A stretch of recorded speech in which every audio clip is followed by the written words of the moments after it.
There are many ways of programming, actually. There are many different paradigms that are associated to programming. So in this lecture, we'll see imperative programming and then the other paradigms that exist and how they are supported actually by Python. So as I said, there are different paradigms. The first one is imperative and the others are declarative. So let me first explain what imperative is. Well, if you look back at the level of the CPU we had, it's always the same picture, data and action on the data. And this was very sequential. The CPU was acting very sequentially. Every clock tick, it would look at the data it has, look which action to perform, and do it. And the next clock tick, it would do the next step, and so on. So this was always cycling like that again and again and again. Very linear flow, even though it could jump in different parts, suddenly start executing this action, then this one, do more complicated things like this.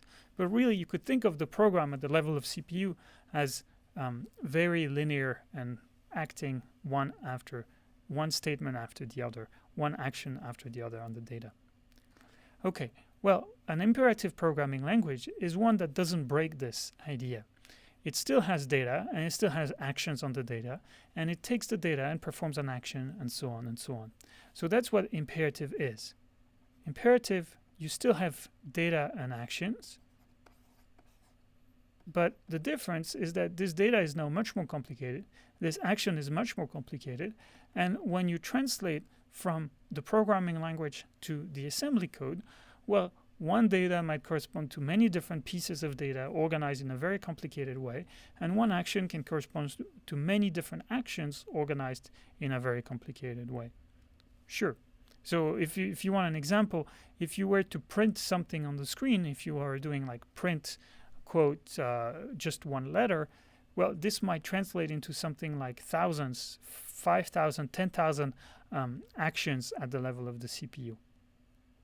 But still, the point is that at the level of the programming language, you still have this concept of data and actions on the data. And this is the von Neumann model. So you can say that the programming language, imperative programming language, have never gotten away from this von Neumann model of computation. Now, declarative languages are different. The emphasis there is not on the imperative aspects.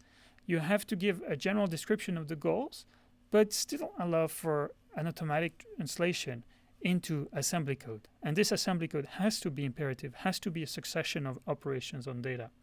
Okay, so in the declarative world, you sort of declare the general picture of what you want, the general interrelationship between the objects. You say there is one object here, one object there, and I expect those relations. And somehow the programming language compiler or interpreter has to automatically translate to this picture. So there is a leap of abstraction, if you want, getting away from the concrete implementation of the computer into this declarative language. Okay, so this being said, let's look a little bit more about at the imperative programs. Well, an imperative program is a sequence of action units, and these action units, I want to call them statements.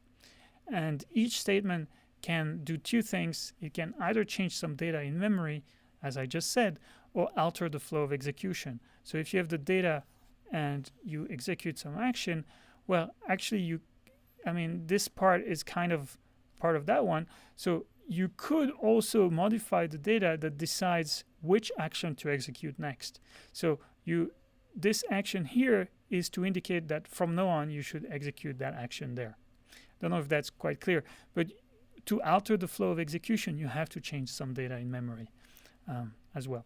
And as I said, the parallel with the level of assembly code or machine code is clear. So maybe this is better, assembly code. I'm talking about the level of the CPU here. So the parallel is clear because, again, it's one operation after the other.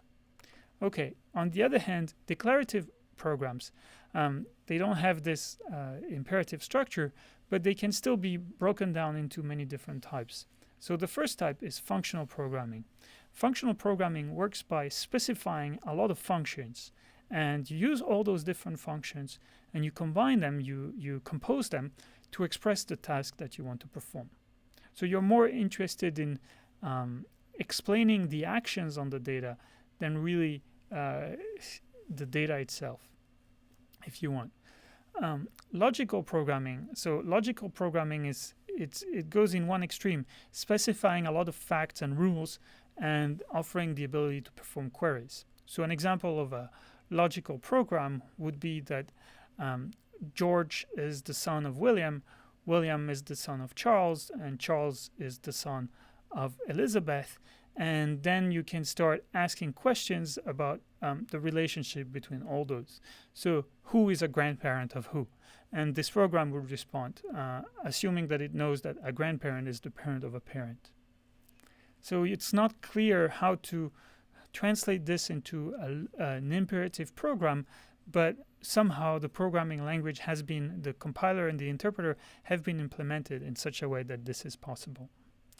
And finally, there is object-oriented programming, which is extremely important, especially in the business world.